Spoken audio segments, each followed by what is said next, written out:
napakaganda sa lugar na to. Sobrang ganda. Sobrang tahimik. Wala ka maririnig na ugong ng sasakyan. Ang maririnig mo lang dito yung pagaspas ng mga puno, mga dahon, dahil sa dala ng lakas ng hangin. Ayan po, ang ganda.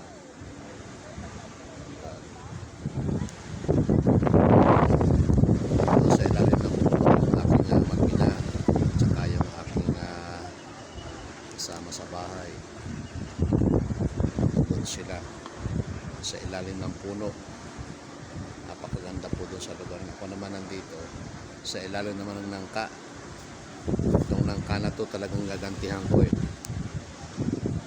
Ito ang salarin kung bakit nagkaganito ang alam nyo na. Ayan o. Ito. Ayan. Ayan yung matatalas na tinik na yan ng nangka. Salarin to eh. Nagagantihan ko. Oh. Kagaling Ella, ba't hinihingal ka? Nasaan si Kuya Mark? Nandun? Sa puno? Sa puno sila? Oh.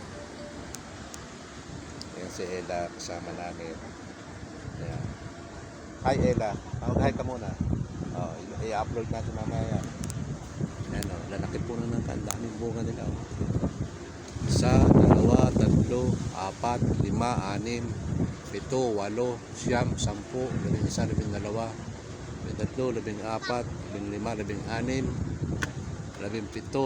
14, 15, 16, 17,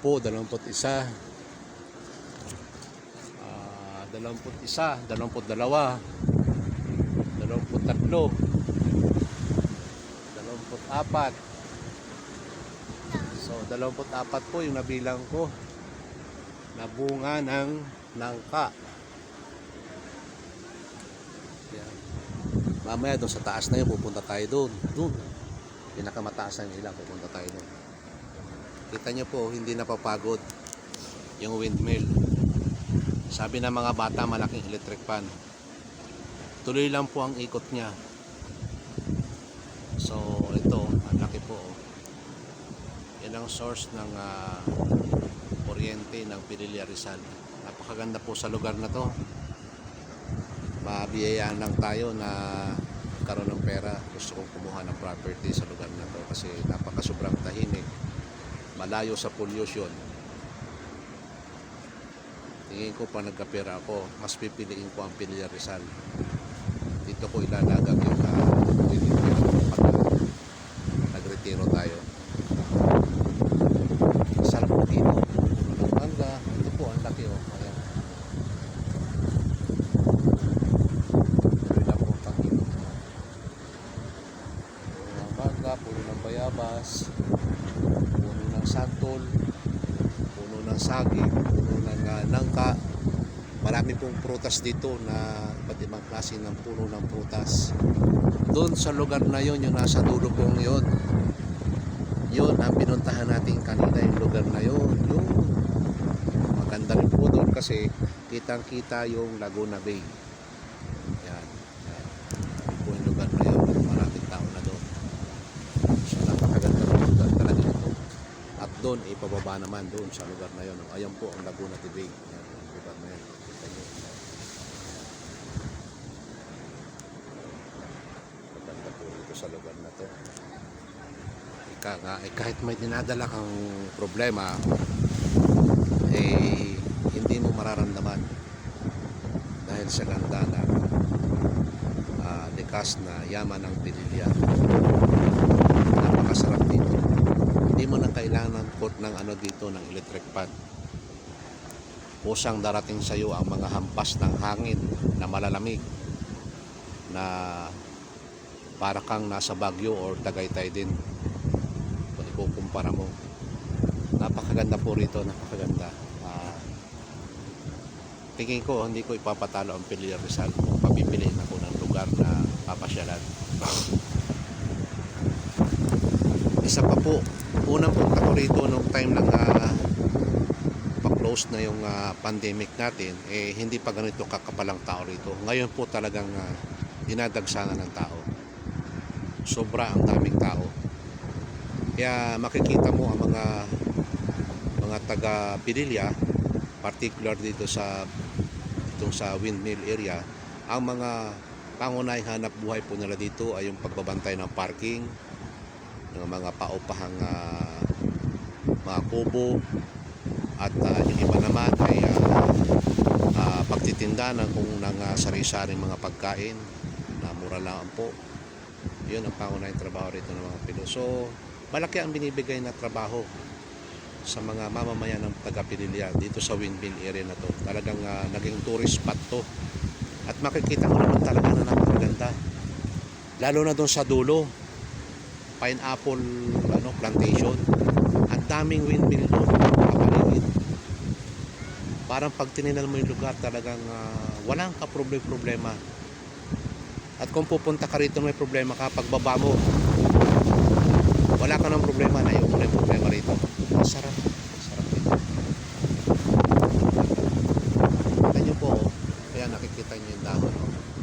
Ayan, panay po ang palo ng dahon kasi malakas ang hangin. Ayan o, ebidensya po yan na talagang napakalakas ng hangin dito. Ito na naman, nagpakita naman sa akin itong nangka na to. Yan po ay salarin. Kaya nakaganti rin ako. Salarin po yan kung bakit nagkaganito ang aking, alam nyo na. Parang rin yan, kay Jose. Problema rin ni Jose yan eh. Tinamaan din siya nitong nangka na ito actually. Si Jose Manalo, galit na galit din dito sa protest na to. Kasi ang kwento niyan, nung siya ay natutulog sa ilalim ng puno na nangka, ay nabagsakan siya sa mukha ng hinog na bunga ng nangka. Bakit? Punta ako dyan? Ha? Pupunta ako dyan? Natawag na tayo. Natawag tayo doon. Nakita nila mas maganda. Ito sa lugar. Pero kita mo yung punis ng hapon. Ang ganda na sa lugar na yan. Oo, ganda. So, bababa tayo doon.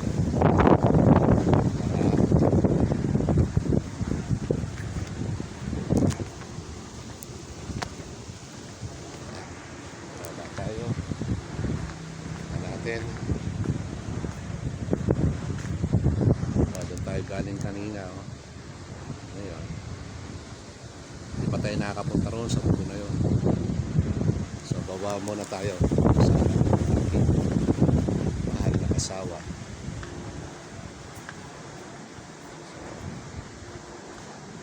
Tayo sa baba.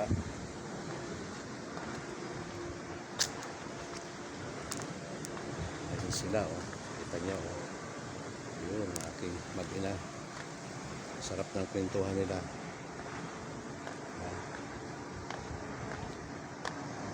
So kita mo kung gaano kabilidad ang mga Pinoy. Yung pinaglumaang gulo ng sasakyan, ginawa nilang upuan, tapos may payong. Ayan, ganda very colorful. Siguro may bayad to. Upo tayo. Tayo. So, yan ang ganda, diba? Ayan, very colorful. So, nandun naman sila sa baba.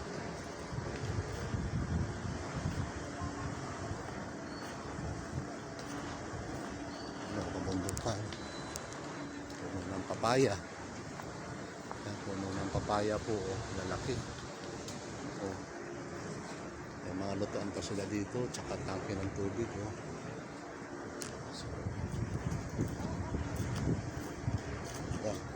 tayo.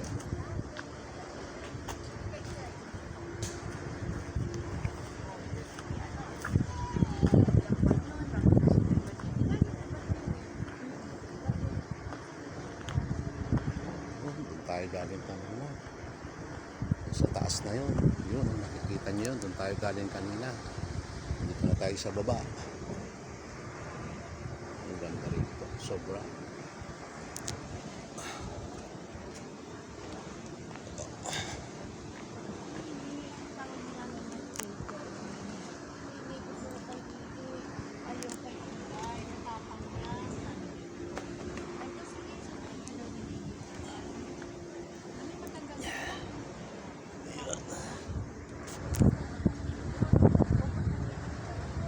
sa kanila.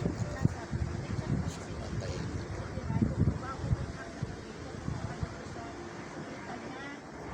May oras po kayo, akyat po kayo dito sa Pililya Windmill Station.